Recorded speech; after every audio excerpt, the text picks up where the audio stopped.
மாணவர்கள் அனைவருக்கும் இனிய பிற்பகல் வணக்கம். இன்னைக்கு நம்ம அலகு 5 கார மற்றும் கார மண் உலோகங்கள்ல என்னென்ன பார்க்க போறோம் அப்படின்னா, இன்னைக்குள்ள டாபிக்ஸ் கார உலோகங்களின் வேதி பண்புகள் இல்ல ரியாக்ஷனா இருக்கும். ஆக்சிஜனோட எப்படி வினை புரியுது, ஹாலஜனோட எப்படி வினை புரியுது, அது மாதிரி மற்ற வேதி வினைகள். தென் கார உலோகங்களின் பயன்கள், முக்கியமா அன்றாட வாழ்வுல எவ்வாறு பயன்படுத்தலாம். அப்புறம் கார உலோக சேர்மங்களின் பொது பண்புகள். இந்த 3 டாபிக் தான் பார்க்க போறோம். ஃபர்ஸ்ட் கார உலோகங்களின் வேதி பண்புகள். ஸோ கார உலோகங்கள்னா என்னன்னு, lithium, sodium, potassium, rubidium, caesium, francium. So இது எல்லாமே பார்த்தீங்கன்னா அதிக வினைத்திறன்கள் இருக்கும். லித்தியத்துல இருந்து சீசியம் வரும்போது பார்த்தீங்கன்னா இந்த வினைத்திறன் அதிகரிச்சுக்கிட்டே இருக்கும். ஏன்னா தொகுதியிலிருந்து மேலிருந்து கீழே செல்லும் போது என்ன ஆகும் அப்படின்னு பார்த்தீங்கன்னா அயனியாக்கும் ஆற்றல் குறைஞ்சிக்கிட்டே இருக்கும். அதனால அனைத்து கார உலோகங்களுமே அதிக எலக்ட்ரான் கவர் தன்மை கொண்ட கனிமங்களான ஆக்சிஜன் மற்றும் ஹாலஜன்களுடன் அதிக வீரியத்துடன் வினைபுரிகின்றன. ஆக்சிஜனோடையும் ஹாலஜனோடையும் ரொம்ப வீரியத்துடன் வினை புரிகின்றன. கார உலோகங்களுடைய வினைத்திறன் பாத்தீங்கன்னா மேலிருந்து கீழே செல்லும் போது அதிகரிச்சுட்டே இருக்கு. காரணம் என்னன்னா அயனியாக்கும் ஆற்றல் குறைகிறது. அதனாலதான் இது அதிக எலக்ட்ரான் கவர் திறன் கொண்ட ஆக்சிஜன் மற்றும் ஹாலஜனுடன் அதிக வீரியத்துடன் வினைபுரிகின்றன. ஃபர்ஸ்ட் ஆக்சிஜனோட வினை. அனைத்து கார உலோகங்களும் என்ன ஆகும் அப்படின்னு பார்த்தீங்கன்னா காற்று அல்லது ஆக்சிஜனில் தீவிரமாக எரிந்து அவற்றின் புறப்பரப்பில் ஆக்சைடுகளை உருவாக்குகின்றன. சோடியம் இருக்கு அப்படின்னா ஆக்சைடு உருவாகும். லித்தியம் இருக்குன்னா லித்தியம் ஆக்சைடு உருவாகும். ஒவ்வொரு உலோகமும் ஒவ்வொரு விதமான ஆக்சைடை உருவாக்கக்கூடியது. உதாரணமா லித்தியம் பார்த்தது அப்படின்னா அது மோனோ ஆக்சைடு மட்டும்தான் உருவாகும்.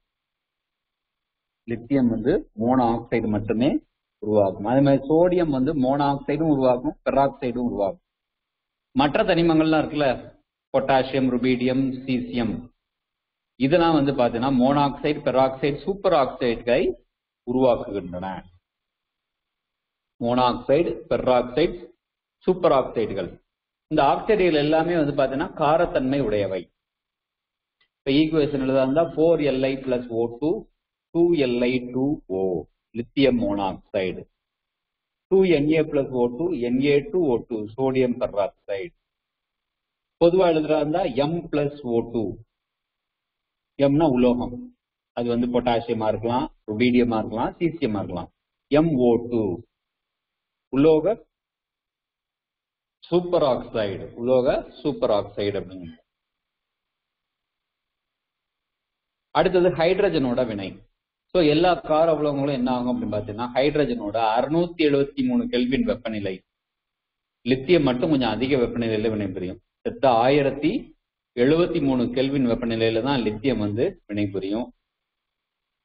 ஹைட்ரஜனுடன் வினைபுரிந்து அவற்றின் அயனி ஹைட்ரேட்டுகளை உருவாக்குகின்றன. ஹைட்ரஜனோட அந்த வினைபுரியக்கூடிய திறன் பார்த்தீங்கன்னா கார உலோகங்கள்ல லித்தியத்திலிருந்து சீசியம் வரை செல்ல குறைஞ்சுக்கிட்டே இருக்கும். லித்தியம்னா பயங்கரமா ரியாக்ட் ஆகும். அதுக்கப்புறம் லித்தியம், சோடியம், பொட்டாசியம், ருபீடியம் கீழே இறங்க என்ன ஆகும் பார்த்தீங்கன்னா அந்த வினைபுரியும் திறன் கொஞ்சம் குறைஞ்சிரும். அதனால பொதுவா நம்ம எழுதும் போது எப்படி எழுதலாம்னா 2M, எம்னா உலோகத்தை குறிப்பிடாது, 2M + H2 2MH உலோக ஹைட்ரைடு. எம்னா லித்தியம் எழுதலாம், சோடியம் எழுதலாம், பொட்டாசியம் எழுதலாம், ருபீடியம் எழுதலாம், சீசியம் எழுதலாம்.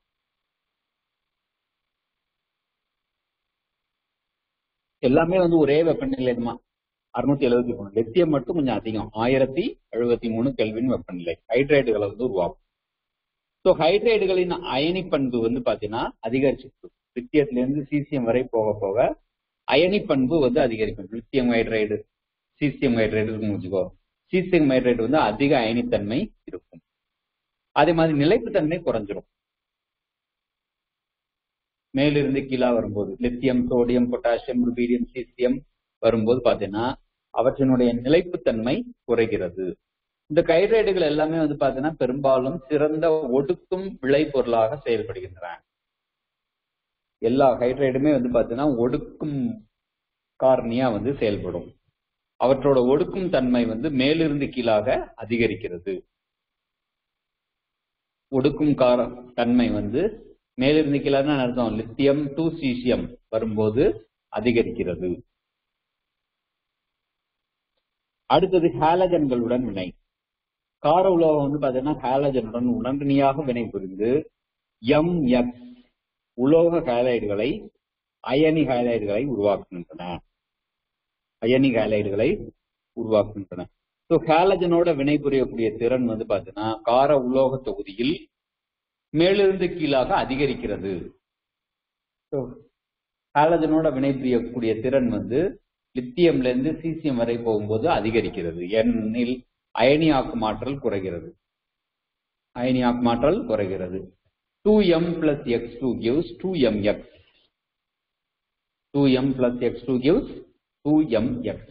m என்பது lithium, sodium, potassium, rubidium, caesium and francium வராது, சீசியம் வரைக்கும் தான். x என்பது புளூரின், குளோரின், புரோமின் மற்றும் அயோடின்.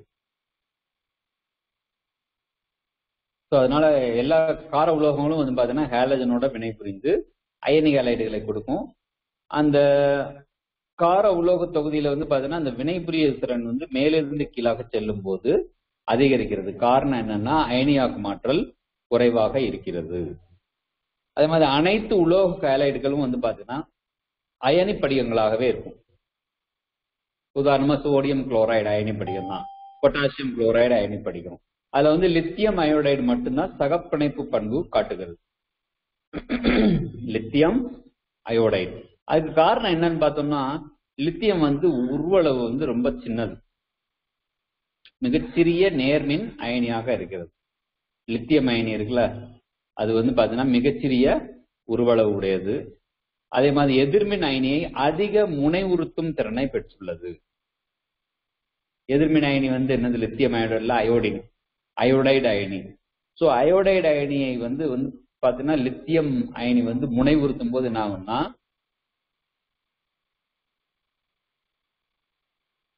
அதுல இருக்கக்கூடிய அயனித்தன்மை குறைஞ்சு சகப்பிணைப்பு தன்மை வந்து என்ன ஆயிரும்? அதிகமாயிரும். அயனித்தன்மை குறைந்து சகப்பிணைப்பு தன்மை வந்து அதிகமாயிரும். இன்னும் அடிஷனலா பார்த்தோம் அப்படின்னா அயோடைடு அயனி வந்து மிக பெரியதாக இருப்பதால் லித்தியம் அயனியால் மிக அதிக அளவிற்கு முனைவுறுத்தப்பட முடியும். அப்ப ஒரே ஒரு இது மட்டும்தான் வந்து சகப்பிணைப்பு லித்தியம் அயோடைடு. காரணம் அந்த லித்தியம் நேர்மின் அயனியோட உருவளவு சிறியதாக இருக்கிறதுனால பெரிய உருவளவுடைய அயோடைடு அயனியை அதிகமாக முனைவுறுத்த முடிகிறது. அடுத்தது திரவ அம்மோனியாவுடன் வினை. திரவ அம்மோனியா பொதுவா வாயுவா இருக்கும், அதை வந்து திரவம் மாத்தலாம். திரவ அம்மோனியாவோட வினை புரிஞ்சது அப்படின்னா நீல நிற கரைசல் வந்து உருவாகும். கார உலோகங்கள் வந்து திரவ அம்மோனியாவுடன் வினை புரிந்து நீல நிற கரைசல் உருவாகும். இந்த கரைசல் வந்து பாத்தீங்கன்னா மின் கடத்தும் தன்மை கொண்டது. இவற்றுடைய கடத்து திறன் வந்து பாத்தீங்கன்னா தூய உலோகங்கள் மாதிரியே தான் இருக்கும். உதாரணமா மெர்குரி இருக்குன்னு வச்சுக்கோ, ஹச்ஜினா மெர்குரி அல்லது பாதரசம். பாதரசத்தின் நியம கடத்துத்திறன் வந்து 10⁴ ஓம் பவர் -1. இந்த மாதிரி சிம்பிள் போட்டா ஓம் அப்படின்னு சொல்லுவோம். திரவ அமோனியாவில் உள்ள அந்த சோடியத்தின் கடத்துத்திறன் வந்து பாத்தீங்கன்னா 0.5 × 10⁴ ஓம் பவர் -1. அதனால ஏறத்தாழ கொஞ்சம் தான் டிஃபரன்ஸ் இருக்கு. திரவ அமோனியாவில் கார உலோக அணுக்கள் தங்கள் இணைதிறன் எலக்ட்ரான்களை இழப்பதே இதற்கு காரணம். திரவ அமோனியாவில் கார உலோக அணுக்கள் தங்கள் இணைதிறன் எலக்ட்ரான்களை இழக்கின்றன.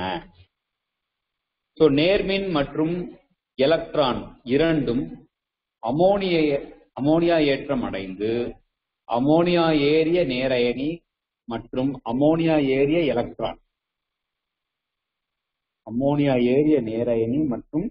அமோனியா ஏறிய எலக்ட்ரான் ஆகியவற்றை தருகின்றது. அப்ப திரவ அமோனியாவோட வினைபுரியும் போது என்ன ஆகும்னா கார உலோகங்கள்ல வெளிக்கூட்டுல ஒரு எலக்ட்ரான் இருக்கும். அந்த எலக்ட்ரான் வந்து என்ன ஆகும்னா இழக்கப்படும். இழக்கப்பட்டு அமோனியா ஏற்றம் அடைந்து அமோனியா ஏறிய நேரயனி மற்றும் அமோனியா ஏறிய எலக்ட்ரான் வந்து உருவாகும். ஸோ எம்னா உலோகம் plus x plus y NH3 gives m into NH3x square bracket plus மேல வந்து பிளஸ் போடணும் ஏன்னா நேரயனி plus E into NH3y square bracket minus E into NH3y square bracket minus. இந்த மாதிரி உருவாகிறதுனால தான் நீல நிற கரைசல் வந்து உருவாகுது. அந்த கரைசல் வந்து மின் கடத்தும் தன்மை கொண்டது. ஸோ கரைசல் வந்து நீல நிறமா இருக்க காரணம் என்னன்னா அமோனியா ஏறிய எலக்ட்ரான் வந்து என்ன ஆகும் அப்படின்னு பாத்தீங்கன்னா கட்புலனாகும் ஒளி ஆற்றலை உறிஞ்சி நீல நிறத்தை அளிக்கிறது. கரைசலுக்கு நீல நிறத்தை அளிக்கிறது. இந்த கரைசல்லாம் வந்து பாத்தீங்கன்னா பேரா காந்த தன்மை கொண்டவை, காந்தப்புலத்தால் ஈர்க்கப்படும். பேரா காந்த தன்மைனா காந்தப்புலத்தால் ஈர்க்கப்படும். மேலும் நீண்ட நேரம் வைக்கப்பட்டால் மெதுவாக ஹைட்ரஜன் வாயுவை வெளியேற்றி அமைடுகள் உருவாக்குகின்றன. ரொம்ப நேரம் அப்படி வச்சிருந்தோம் அப்படின்னா ஹைட்ரஜன் வாயுவை வந்து வெளியேற்றிட்டு என்ன ஆயிரும்னா அமைடுகள் வந்து உருவாகும். So M plus electron gives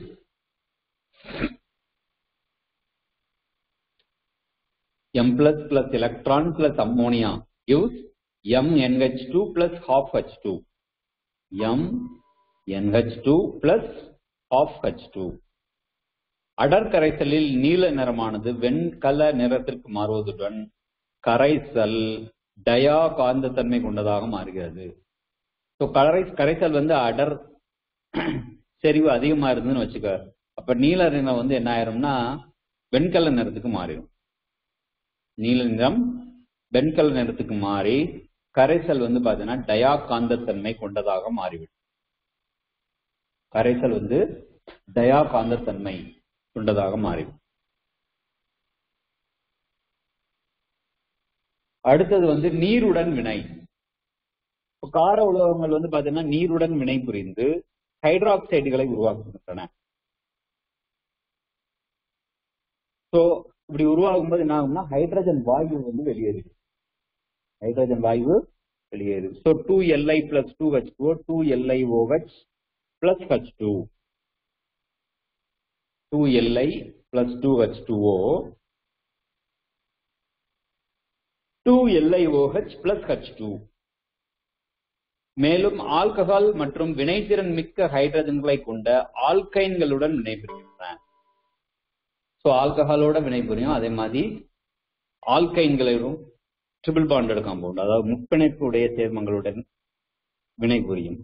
so 2Na plus C2H5OH. C2H5OH என்னது? Ethyl alcohol. வினைபுரிஞ்சதுன்னா உனக்கு வந்து சோடியம் ஈத்தாக்சைடு உருவாகும். 2C2H5ONa plus H2. அது மாதிரி CH triple bond CH Na, CH triple bond CNa. அப்புறம் இன்னும் கொஞ்சம் வந்து சோடியம் ஆட் பண்ணோம் அப்படின்னா NaC triple bond CNa. Sodium acetylide வந்து ஃபார்ம் ஆயிரும். Sodium acetylide. அடுத்தது வந்து ஒடுக்கும் செயல். ஸோ கார உலோகங்கள் வந்து பாத்தீங்கன்னா இணைதிறன் எலக்ட்ரான்கள் வந்து எளிதில் இழக்க முடியும். ஸோ அதனால இது வந்து மிகச்சிறந்த ஒடுக்கும் வினைப்பொருளாக செயல்படுகிறது.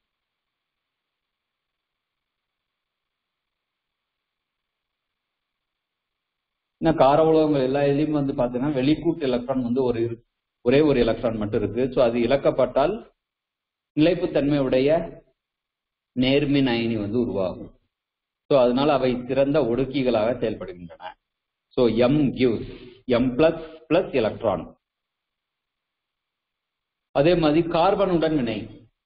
ஸோ லித்தியம் வந்து நேரடியா கார்பனோட வினை புரிஞ்சு லித்தியம் கார்பைடு அப்படிங்கிற அயனி சேர்மத்தை உருவாக்கும்.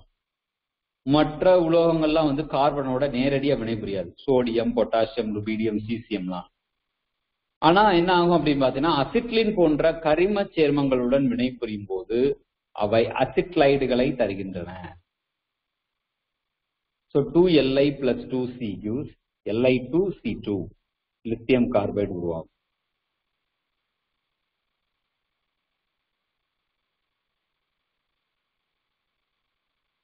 ஸோ வேதி வினைகள்ல முக்கியமா நம்ம பார்த்தது வந்து ஆக்சிஜனுடன் வினை, mono oxide, per oxide, super oxide உருவாச்சு.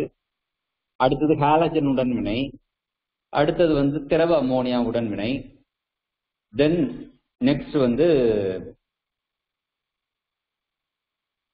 நீருடன் வினை புரியுது. கடைசியில வந்து பார்த்தோம் அப்படின்னா கார்பனுடன் வினை. ஸோ இதுதான் வந்து வேதி வினைகள்லாம் நம்ம பார்த்தது. அடுத்து கார உலோகங்களின் பயன்கள். இப்ப லித்தியம் இருக்கு. லித்தியம் வந்து பாத்தீங்கன்னா உலோக கலவைகள் தயாரிக்க பயன்படும்.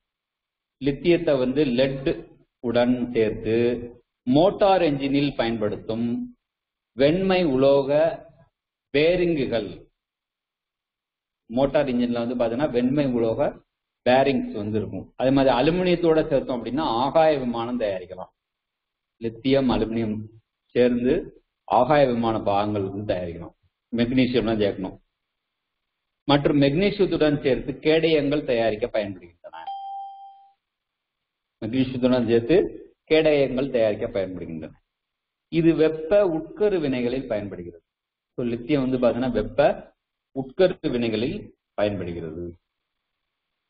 அதே மாதிரி லித்தியம் வந்து பாத்தீங்கன்னா மின்வேதி கலன்கள் செய்யவும் பயன்படுகிறது. நம்ம செல்போன் பேட்டரியே வந்து பாத்தீங்கன்னா லித்தியம் அயான் பேட்டரி அப்படி போட்டிருப்பாங்க. அதே மாதிரி PbEt4 அப்படின்னா டெட்ரா எத்தில் லெட்னு சொல்லுவோம். எழுதி வச்சுக்கோ, டெட்ரா எத்தில் லெட். அதே மாதிரி PbMe4 அப்படின்னா tetra methyl let. Tetra methyl let. இதுக்கெல்லாம் வந்து தயாரிக்கணும் அப்படின்னா சோடியம் லெட் உலோக கலவை தயாரிக்க அது மாதிரி சோடியம் அதிகமாக பயன்படுகிறது. சோடியம் உலோக கலவை தயாரிக்க வந்து சோடியம் அதிகமாக பயன்படுகிறது. இவை பெட்ரோலுடன் சேர்க்கப்படும் இடிப்பு எதிர்ப்பு சேர்மங்களாக பயன்பட்டன.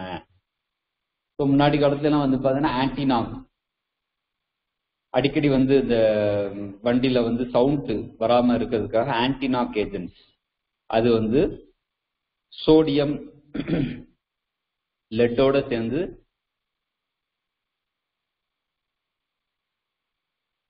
உலோக கலவை அது தயாரிக்க பயன்படுகிறது. தற்காலத்துல வந்து பாத்தீங்கன்னா லெட் இல்லாத பெட்ரோல் தான் நம்ம பயன்படுத்துறோம். அடுத்து திரவ சோடியம் வந்து பாத்தீங்கன்னா அதிவேக ஈன் உலைகளில் குளிர்விப்பானாக படுகிறது. ஸோ திரவ சோடியம் வந்து பாத்தீங்கன்னா அணு உலைகளில் குளிர்விப்பானாக பயன்படும். ஏன்னா அணு உலையில நிறைய அதிக அளவு வெப்ப ஆற்றல் வந்து வெளியேறும். ஸோ அதை வந்து குளிர்விப்பதற்கு குளிர்விப்பான் பயன்படுத்துவாங்க. அதே மாதிரி பொட்டாசியம் வந்து பாத்தீங்கன்னா உயிரியல் அமைப்புகளில் முக்கிய பங்கு வகிக்கிறது. பொட்டாசியம் குளோரைடு உரம் தயாரிக்க பயன்படுகிறது. பொட்டாசியம் குளோரைடு உரம் தயாரிக்க பயன்படுகிறது. தென் பொட்டாசியம் ஹைட்ராக்சைடு வந்து பாத்தீங்கன்னா சாஃப்ட் சோப், குழந்தைகளுக்கு எல்லாம் பயன்படுத்துவாங்கல்ல, அந்த சாஃப்ட் சோப் தயாரிக்க பயன்படுகிறது. இது மிகச்சிறந்த கார்பன் டை ஆக்சைடு உறிஞ்சு பொருளாகவும் ஆய்வகத்தில் பயன்படுகின்றன. ஸோ ஆய்வகத்தில் வந்து கார்பன் டை ஆக்சைடு உறிஞ்சணும் அப்படின்னா KOH பொட்டாசியம் ஹைட்ராக்சைடு வந்து பயன்படுத்தும். அதே மாதிரி சீசியம் வந்து பாத்தீங்கன்னா ஒளி மின் கலன்களை வடிவமைப்பதில் பயன்படுகிறது. ஒளி மின் கலன்ல என்னது, போட்டோ எலக்ட்ரிக் செல்ஸ் சொல்லுவோம். சூரியன் மூலமாக சார்ஜ் ஏறி எரியக்கூடிய லைட்டுகள், அதாவது போட்டோ எலக்ட்ரிக் லைட், அது தயாரிக்கிறதுக்கு சீசியம் வந்து பயன்படுகிறது. இது கார உலோகங்களின் பயன்கள். இது 5 மார்க்ல கேட்கலாம். அடுத்து கார உலோக சேர்மங்களின் பொது பண்புகள்.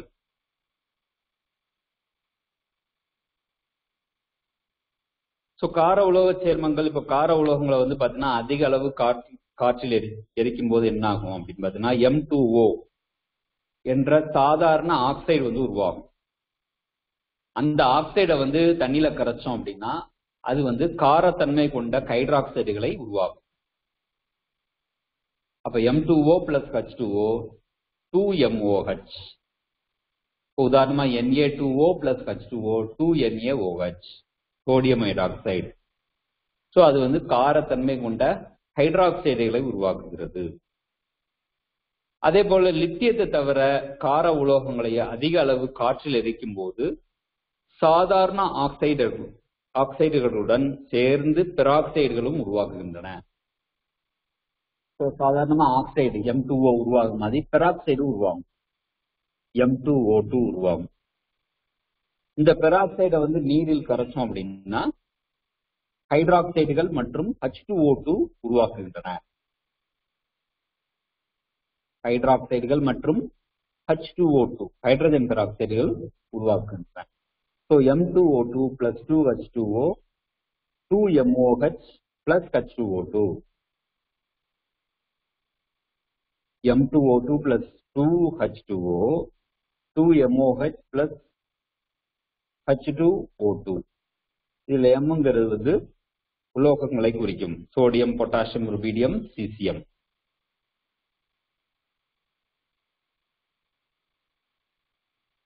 அதே மாதிரி லித்தியம் மற்றும் சோடியம் தவிர மற்ற கார உலோகங்கள் வந்து பாத்தீங்கன்னா சூப்பர் ஆக்சைடுகளை உருவாக்குவோம். ஏற்கனவே பார்த்துட்டோம். பொட்டாசியம், ருபீடியம், சீசியம்லாம் வந்து பாத்தீங்கன்னா சூப்பர் ஆக்சைடுகளை உருவாக்கும். KO2 அப்படின்னு சொல்லுவோம். இந்த ஆக்சைடுகளை வந்து நீரில் வினைபுரியும் போது காரத்தன்மை கொண்ட ஹைட்ராக்சைடுகளை உருவாக்குகின்றன. So 2MO2 plus 2H2O 2MOH plus H2O2 plus O2. So உரிய நிபந்தனைகளின் கீழ் mono oxide, peroxide, super oxide ஆகிய சேர்மங்களை தூய நிலையில் தயாரிக்கலாம். அடுத்தது ஆக்சைடுகள் மற்றும் ஹைட்ராக்சைடுகளின் பண்புகள். தூய நிலையில் ஆக்சைடுகள் மற்றும் பெராக்சைடுகள் நிலைப்புத்தன்மை அற்றவை. தூய நிலையில பார்த்தோம்னா அது வந்து நிலைப்புத்தன்மை இருக்காது. ஆனா சூப்பர் ஆக்சைடுகள் வந்து பாத்தீங்கன்னா மஞ்சள் மற்றும் ஆரஞ்சு நிறத்தில் இருப்பவை. சூப்பர் ஆக்சைடுகள் மட்டும் பாத்தீங்கன்னா கொஞ்சம் கலரா இருக்கும், மஞ்சள் மற்றும் ஆரஞ்சு நிறத்துல இருக்கும். பெராக்சைடுகள் பெரும்பாலும் வந்து டயாகாந்த தன்மை கொண்டது. சோடியம் பெராக்சைடு இருக்கு, அதெல்லாம் வந்து டயாகாந்த தன்மை கொண்டது. ஆனால் சூப்பர் ஆக்சைடு மட்டும் பாத்தீங்கன்னா பேராகாந்த தன்மை உடையது. சூப்பர் ஆக்சைடுனா MO2. அது மாதிரி சோடியம் பெராக்சைடு வந்து பாத்தீங்கன்னா ஆக்சிஜனேற்றியாக பரவலாக பயன்படுகிறது. ஆர்கானிக் ரியாக்ஷன்ல எல்லாம் வந்து சோடியம் பெராக்சைடு அதிகமா பயன்படுத்தும். ஆக்சைடுகளை நீருடன் வினைப்படுத்தி பெறப்படும் ஹைட்ராக்சைடுகள் அனைத்தும் வெண்மை நிற படிகங்களாகும். ஆக்சைடு பிளஸ் வாட்டர் சேர்த்தோம் அப்படின்னா நமக்கு வந்து வெண்மை நிற படிகம் வந்து உருவாகும். கார உலோக ஹைட்ராக்சைடுகள் வலிமை மிகு காரங்களாகும். கார உலோக ஹைட்ராக்சைடுகள் உதாரணமா பொட்டாசியம் ஹைட்ராக்சைடு, மெக்னீசியம், சோடியம் ஹைட்ராக்சைடுகள் எல்லாமே வந்து பாத்தீங்கன்னா வலிமையான காரங்களா செயல்படுகின்றன. அவை தீவிரமாக நீர் ஏற்றம் அடைவதால் வெப்பத்தை வெளியேற்றி நீரில் கரைகின்றன. இது எல்லாமே வந்து பாத்தீங்கன்னா தீவிரமாக நீரேற்றம் அடைவதால் அவை வெப்பத்தை வெளியேற்றி நீரில் கரைகின்றன.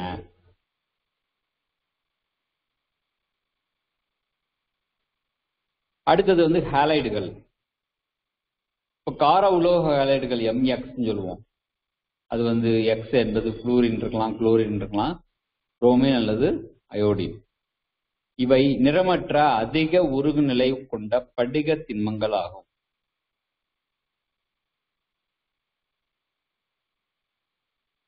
அவைகள் தகுந்த ஆக்சைடு, ஹைட்ராக்சைடு அல்லது கார்பனேட்டை நீர்த்த ஹைட்ரோஹாலிக் அமிலத்துடன் வினைப்படுத்தி பெறப்படுகின்றன. ஆக்சைடு, ஹைட்ராக்சைடு அல்லது கார்பனேட்டோட நீர்த்த HCl சேர்த்து வினைப்படுத்தி ஹாலைடுகள் தயாரிக்கப்படுகின்றன. பெரும்பாலும் வந்து பாத்தீங்கன்னா லித்தியத்துல இருந்து சீசியம் வரைக்கும் கார உலோகங்கள் வந்து பாத்தீங்கன்னா நேர்மின் தன்மை வந்து அதிகரிச்சுட்டே இருக்கும். அதனால உலோகங்களினுடைய ஹாலைடுகள் உருவாக்கும் தன்மை வந்து லித்தியத்திலிருந்து சீசியம் வரை செல்ல செல்ல அதிகரிக்கிறது.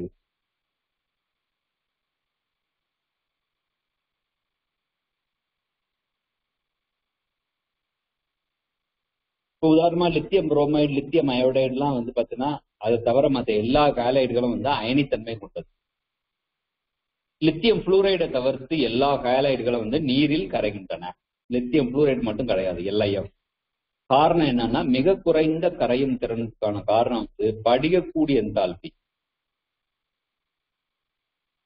அதாவது லித்தியம் அயனிக்கும் புளூரைடு அயனிக்கும் இடையே இருக்கக்கூடிய உருவ அளவு வந்து ரொம்ப ரொம்ப கம்மியா இருக்கும். அதனாலதான் இது வந்து மிக குறைந்த கரையும் திறன் பெற்றுள்ளது. அதே மாதிரி லித்தியம் புரோமைடு, லித்தியம் அயோடைடு இது எல்லாமே வந்து பாத்தீங்கன்னா சகப்பிணைப்பு தன்மையை கொண்டிருப்பதால் கரிம கரைப்பான்களில் கரைகின்றன. இதுல சில சமயம் வந்து பாத்தீங்கன்னா கரிம கரைப்பான் வந்து சேர்த்திருக்கிறதுனால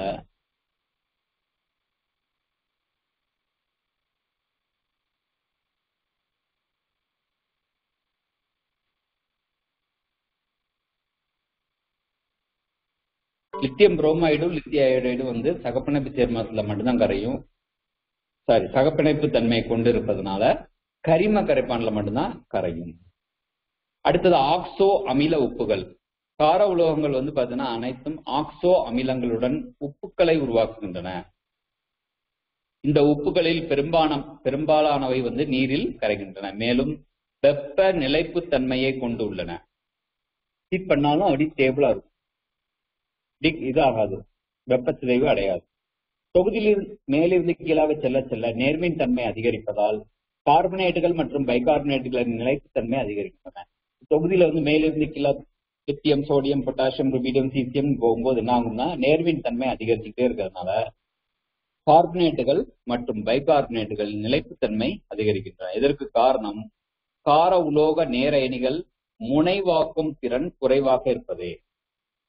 முனைவாக்கும் திறன் அப்படின்னா பிளஸ் மைனஸா மாற்றக்கூடியது. பிணைப்புல உள்ள எலக்ட்ரானை வந்து பிரிச்சு பிளஸ் மைனஸ் மாற்றக்கூடிய தன்மை தான் முனைவாக்கும் திறன் அப்படின்னு சொல்லுவோம். கார உலோகங்களினுடைய கார்பனேட்டுகள், உதாரணமா சோடியம் கார்பனேட் அல்லது லித்தியம் கார்பனேட் 1273 கெல்வின் வெப்பநிலை வரை குறிப்பிடத்தக்க நிலைப்புத்தன்மையை கொண்டுள்ளன. எவ்வளவு டெம்பரேச்சர், கிட்டத்தட்ட 1773 கெல்வின் வெப்பநிலைக்கு வரைக்கும் ஸ்டேபிளா தான் இருக்கும். இந்த வெப்பநிலைக்கு மேல போனாதான் என்ன ஆகும்னா கொஞ்சம் மெல்ட் ஆகும், உருகிட்டு சிதைவடைஞ்சு ஆக்சைடுகளை வந்து உருவாகும். ஆனா லித்தியம் கார்பனேட் வந்து பாத்தீங்கன்னா நிலைப்புத்தன்மையை குறைஞ்சு உடனடியாக சிதைவடையும். லித்தியம் கார்பனேட் வந்து இமீடியட்டா சிதைவடைஞ்சிடும். Li2CO3 gives Li2O plus CO2. இதுக்கு காரணம் என்னன்னா லித்தியம் அயனி மற்றும் கார்பனேட் அயனிகளுக்கு இடையே அதிக உருவளவு வேறுபாடு படிகக்கூடு நிலைப்புத்தன்மையை அற்றதாக ஆக்குவதே ஆகும். உருவளவு அதிகமா வேறுபட்டு இருப்பதால அயனிகளுக்கு இடையே அதிக உருவளவு இருக்கிறதுனால படிகக்கூட்டை நிலைப்புத்தன்மையற்றதாக ஆக்குவதே ஆகும். மிக அதிக காரத்தன்மை கொண்டிருப்பதால் லித்தியம் தவிர்த்து மற்ற கார உலோகங்கள் திண்ம பைகார்பனேட்டுகளை உருவாக்குகின்றன. காரத்தன்மை அதிகமா இருக்கிறதுனால திண்ம பைகார்பனேட்டுகள் உருவாக்குகின்றன. வேறு எந்த உலோகமும் திண்ம பைகார்பனேட்டுகளை உருவாக்குவதில்லை. லித்தியம் மட்டும்தான் பைகார்பனேட்டை வந்து உருவாக்கும். மற்ற உலோகங்கள் வந்து திண்ம பைகார்பனேட்டுகளை உருவாக்குவது இல்லை. M2CO3 plus CO2 plus H2O 2MHCO3 where M is equal to sodium, potassium, rubidium and cesium. அனைத்து கார்பனேட்டுகளும் பைகார்பனேட்டுகளும் நீரில் கரைகின்றன. இப்ப சோடியம் கார்பனேட்டு நீர்ல கரையும், அதுமாதிரி சோடியம் பைகார்பனேட்டும் வந்து நீரில் கரையும். தொகுதியில வந்து மேலிருந்து கீழாக செல்லும் போது கரைதிறன்கள் வேகமாக அதிகரிக்கின்றன.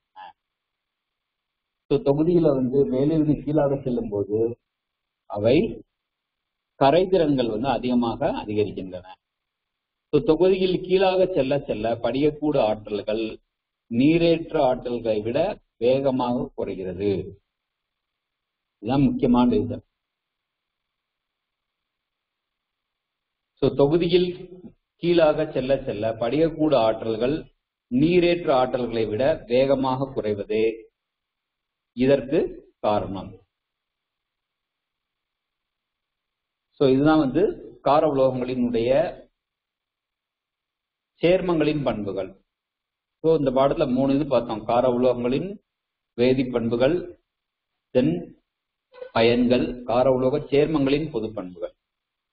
சோ 3 கொஸ்டின் இருக்கு. அந்த 3 கொஸ்டினுக்குள்ள ஆன்சரை எழுதி வச்சது. கார உலோகங்கள் ஆக்சிஜனுடன் வினை புரிந்து உருவாகும் விளைபொருட்கள் பத்தி எழுதுக. அடுத்து கார உலோகங்கள் திரவ அமோனியாவுடன் எவ்வாறு வினைபுரிகிறது, கார உலோகங்களின் பயன்கள் யாவை. நன்றி மாணவர்களே. டவுட் இருந்தா வாட்ஸ்அப்ல மெசேஜ் அனுப்பு.